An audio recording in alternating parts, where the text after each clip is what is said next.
Hello ভাই brothers, welcome to my another blog. আজকের রাস্তাঘাট অনেক পরিষ্কার লাগতেছে, বুঝলাম না কেন। আর আকাশে মেঘ, সো দেখতে একটু অন্ধকারাচ্ছন্ন।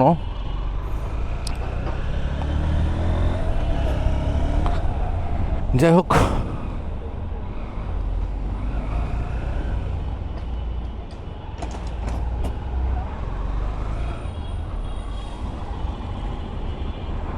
লাইফে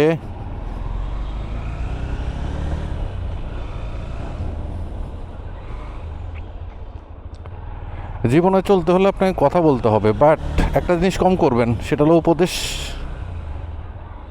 দেওয়াটাও কম করবেন, নেওয়াটাও কম নেবেন। নিজের উপদেশ নিজেই মানেন, সেটা হলো সবচেয়ে বেটার। উপদেশ দিলে মানুষ তো সেটা গ্রহণ করবে না, উল্টা আরও কথা বলবে যে এত উপদেশ দিতে পারে তো নিজে কেন উপদেশটা মানে না।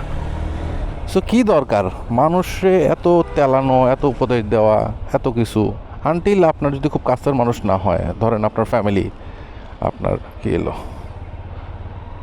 আপনার ভাই, আপনার খুব close friend, those are another factor, যারা উপদেশ মানবেও এবং আপনাকে ওটার জন্য অ্যাপ্রিসিয়েশনও করবে। বাট যারা উপদেশ মানে না বা দূরের, তাদেরকে দরকার নাই ভাই উপদেশ দেওয়ার।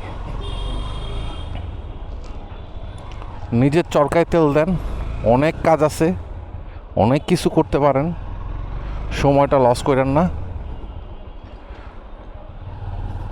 আলটিমেটলি নিজের প্রতি সময় দিলে স্যাটিসফ্যাকশন লেভেলটা বাড়বে।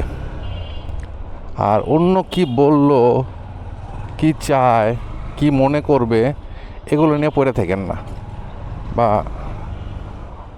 অন্যকে নিয়ে জাজমেন্টও করেন না। আপনি যেরকম চান না আপনাকে নিয়ে কেউ জাজমেন্ট করুক, এরকম অন্যরাও চায় না তাদেরকে নিয়ে আপনি জাজমেন্ট করেন। সো এই জাজমেন্ট করা থেকে বিরত থাকেন। কারো যদি কোনো উপকারে আসতে পারেন তাহলে কইরেন, বাট উপকার ছাড়া শুধু শুধু ওই যে জাজমেন্ট করা অথবা শুধু শুধু ওই উপদেশ দেওয়া, এগুলো থেকে বিরত থাকেন।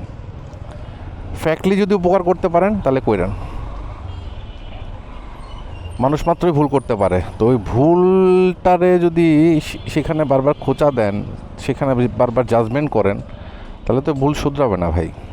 তার চেয়ে ওই ভুল শুধরানোর জন্য বা ভুলের যে খেসারত, সেখানে যদি কিছুটা আপনি হেল্প করতে পারেন, সেটাও ভালো। জীবনটা অনেক সুন্দর, সো জীবনটাকে বেশি কমপ্লিকেটেড করেন না। আর মানুষকে ওরকম কমপ্লিকেটেড করার মতো সিচুয়েশন তৈরি করে দিয়েন না। ভালো থাকেন, মানুষকে ভালো রাখেন, এটাই হলো জীবনের বড় একটা লেসন। যাই হোক, থাকেন। আজকে অনেক বড় উপদেশ দিয়ে ফেললাম, আমি নিজে বললাম উপদেশ দেওয়া ঠিক না, তারপর উপদেশ দিলাম ছোট্টখাট্টোভাবে। ভালো থাকবেন, সুস্থ থাকবেন, সাবধানে বাইক রাইড করবেন। আল্লাহ হাফেজ।